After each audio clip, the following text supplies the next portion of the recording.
Friend, मेरे channel में आप सबका स्वागत है। कैसे हैं आप लोग? उम्मीद करते हैं आप लोग अच्छे और स्वस्थ होंगे। आज है पुष्टि दिवस और हम लोग यहाँ पे पुष्टि दिवस के लिए आए हैं आंगनबाड़ी केंद्र। और यहाँ पे देखिए कितनी अच्छी तरह से पुष्टि दिवस मनाया जा रहा है। आप लोग देखिए।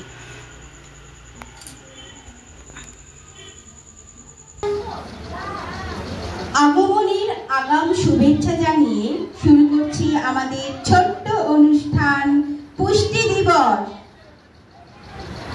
উদ্বোধনী সঙ্গীত দিয়ে আমরা আমাদের অনুষ্ঠান শুরু করছি। পরিবেশনায় অঙ্গনারী কর্মী ও সহায়িকাবৃন্দ।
সেক্রেটারি মহাশয়কে বরণ করে নেওয়া হচ্ছে। সবাই জোরে হাততালি।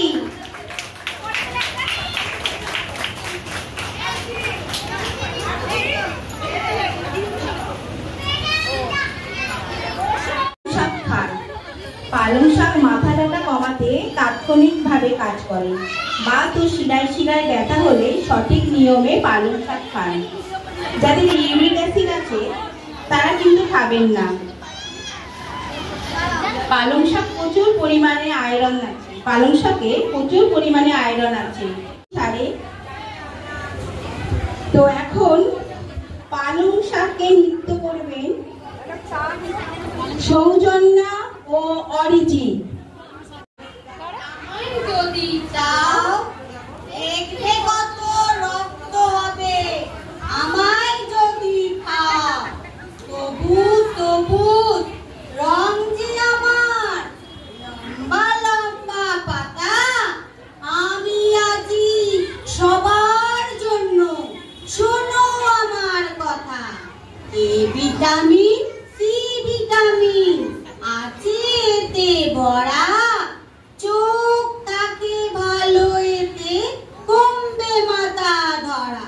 ও ভাই কমবে মাথা ধরা। ধন্যবাদ। আজ আমি একটা ছড়া শোনাবো।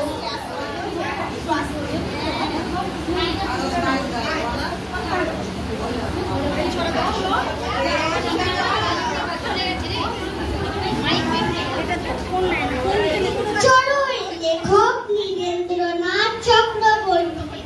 ধুলোর মধ্যে স্নান সেরে নেয় ছোট্ট চড়ুই পাখি। সারাটা দিন কিচিরমিচির শুধুই ডাকাডাকি।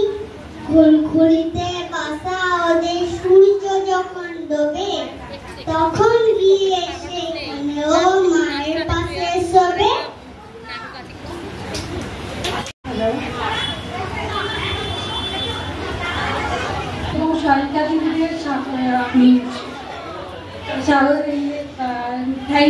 ধন্যবাদ জানাই আমাকে এত সুন্দর একটা অনুষ্ঠানে আমন্ত্রণ করার জন্য, এবং মায়েদেরকেও ধন্যবাদ জানাই। তারা বিভিন্ন দূর থেকে, কারোর সেন্টার কাছে, কারো দূরে, কিন্তু তা সত্ত্বেও তারা বাচ্চাদের নিয়ে এখানে উপস্থিত হয়েছে।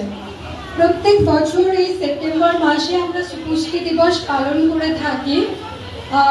এটা একটা বার্তা দেওয়া এই যে আমরা কি কি সরকারি পরিষেবা দিচ্ছি বা আমরা আমাদের অঙ্গনওয়াড়ি কেন্দ্রে কি কি কাজ পরিচালনা করি।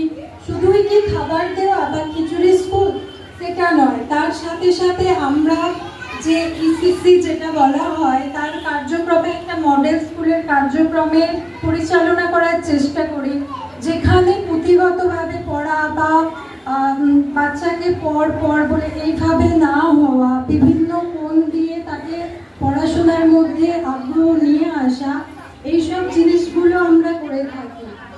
এবং সমস্ত সহকর্মীবৃন্দদের আমি আবার ধন্যবাদ জানাই, কারণ তারা শুধু একটা চাকরি করে না, তারা সামাজিক দায়বদ্ধতার মধ্যে থাকে, সমস্ত পরিষেবা আপনাদের কাছে পৌঁছে দেয়। এটা আশা রাখবো সবসময় আপনারা ওনাদের পাশে থাকবেন। এটুকু বলে আমি শেষ করছি।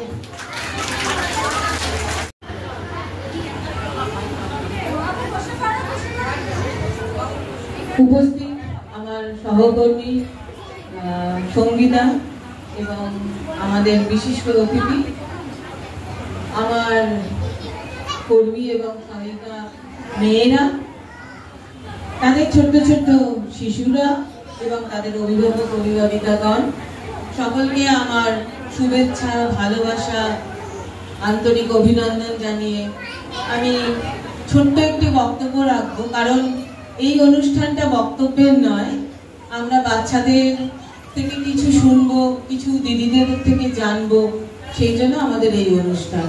অর্থাৎ আজকের অনুষ্ঠান আমাদের পুষ্টি বিষয়ক। এই পুষ্টি বিষয়ক আমাদের সেপ্টেম্বর মাস জুড়ে, সারা মাস জুড়ে আমাদের বিভিন্ন অনুষ্ঠান। লক্ষ্মী পুজো, কারণ এই দিনগুলো হচ্ছে আমাদের আনন্দ করার দিন, আমাদের বিশেষভাবে পুজো করার দিন। সারা বছর ধরে আমরা পুষ্টি নিয়ে আলোচনা করে থাকি, পুষ্টি নিয়ে ভাবনা চিন্তা করে থাকি, পুষ্টি বিষয়ে আপনাদের অনেক সুযোগ সুবিধা এবং বাচ্চাদের ভালো রাখা, আপনাদের ভালো রাখা নিয়ে চিন্তা ভাবনা এবং বিভিন্ন অনুষ্ঠান করে থাকি। তবুও আমাদের সমাজ কিন্তু অনেক এগিয়ে যাবে এবং এই শিক্ষা এবং স্বাস্থ্যর যে মূল ভিত, যেখান থেকে শুরু, সেই শুরুর জায়গাটাই কিন্তু এই অঙ্গনওয়াড়ি কেন্দ্রের সঙ্গে জড়িত। অর্থাৎ আমরা গর্ভবতী থেকে 6 বছর বাচ্চা পর্যন্ত নিয়ে কাজ করি। আমাদের এই 6 বছর আমি ঠিক সময় আমার কাজগুলোকে করে নিতে পারবো, কিন্তু এটা যে কতটা ক্ষতি করছে, এটা আজকে হয়তো আপনাদের অনেক সুবিধা হচ্ছে, কিন্তু ভবিষ্যৎ কিন্তু খুব খারাপ। কারণ আমি বেশিরভাগ সময় দেখি বাচ্চারা বিশেষ করে যখন খেতে বসে তখন কিন্তু তাকে একটা মোবাইল ধরিয়ে দেওয়া হয়, আর মায়েরা ভাবে যে এই 1 ঘন্টা ধরে ভুলিয়ে ভুলিয়ে খাওয়াবো, তার থেকে বরঞ্চ মোবাইলটা হাতে দিয়ে দিলাম, একটা কার্টুন কিছু চালিয়ে দিলাম বা ছড়া গানই চালিয়ে দিলাম, তারা মন দিয়ে দেখছে, আর আমি খাবারটা তার মুখের মধ্যে ঢুকিয়ে দিচ্ছি, সে চিবোক না চিবোক কোন রকমে সে গিলে নিচ্ছে। আমরা যেটাকে একটু খারাপ ভাষায় বলি গিলে নেওয়া, এই তোর গেলা হলো, এরকম টাইপের আর কি। ও খাবারটাকে গিলে নিচ্ছে, আসলে সে জানছে না যে সে কি খাচ্ছে, তার স্বাদ কেমন, তার গন্ধ। তখন কিন্তু আমরা চেষ্টা করব বাচ্চাদের ওই খাবারটা সম্বন্ধে জানাতে। আগেকার দিনে দেখবেন মায়েদের তো মোবাইল ছিল না, তারা কি আমাদের খাইয়ে ভরিয়ে বড় করেনি? আমরা কি বড় হইনি?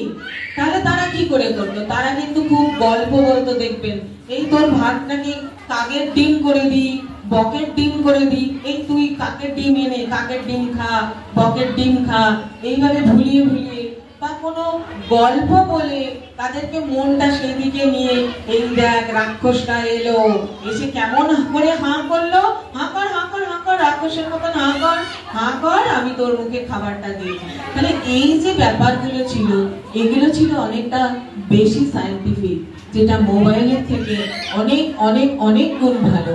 আপনারা চেষ্টা করবেন বাচ্চাদের যখন খাওয়াবেন তখন এই সুস্থ শিশুর জন্ম দিতে পারবে না।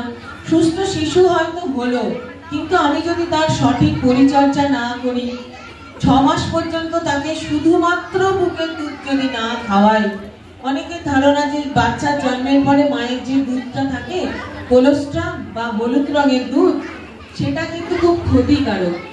কিন্তু বেসিক্যালি ওটা হচ্ছে সবথেকে বেশি মূল্যবান জিনিস, যেটা হচ্ছে বাচ্চার প্রথম প্রতিষেধক।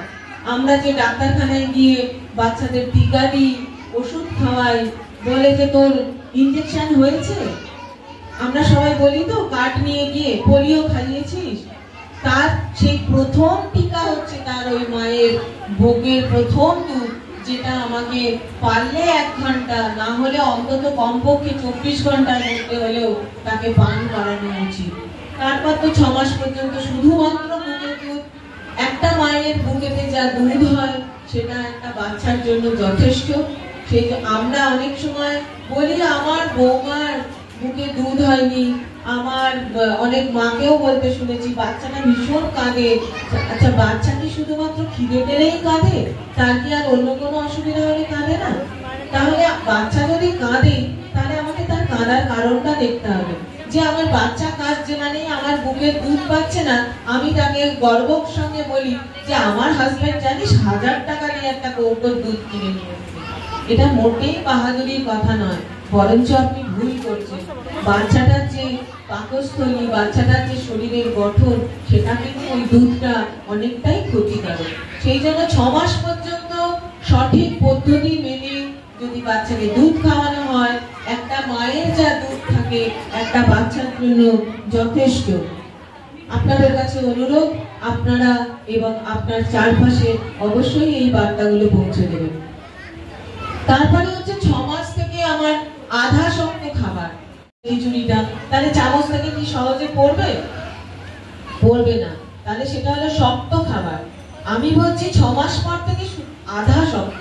আধা শক্তটা কি করে বুঝবো? যে খাবারটা যখন প্লেটটার মধ্যে আমরা ফেলতে চেষ্টা করব, তখন খাবারটা জলের ড্রপ দেখেছেন? এরকম একটা বেলুনের মতন, ছুঁচের মতন মুখটা হয়, অর্থাৎ খাবারটা পড়বে নিচে, কিন্তু পড়তে একটু সময় নেবে, এরকম জলের ড্রপের মতন হয়ে পড়বে। তাহলে সেটা হচ্ছে আমার আধা শক্ত খাবার। আমরা যদি বিস্কুটও খাওয়াই বাচ্চাকে, দুধের সঙ্গে হোক বা কোনো কিছুর সঙ্গে হোক, তাহলে কিন্তু আমরা বিস্কুটের পিঠে একটা ব্যাগ দিয়ে, গলায় একটা জলের বোতল ঝুলিয়ে, একটা ইউনিফর্ম পরিয়ে কোনো একটা স্কুলে ভর্তি করিয়ে দেওয়া মানে আমি ভীষণ ভালো মা বা ভীষণ ভালো বাবা। কিন্তু আদতে সে কতটা শিখছে, সে কি পুঁথিগত শিখছে না সে বাস্তব থেকে শিখছে, সেটা আমাদের দেখা দরকার।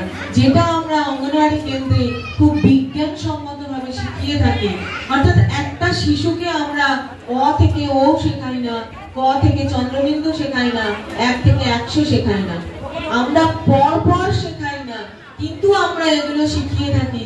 আমরা আম থেকে আতে আসি, আ থেকে আমে যাই। দিননেত্র, চারের চতুর্বেদ, এখানের মধ্যে অনেককে জিজ্ঞাসা করলেই হয়তো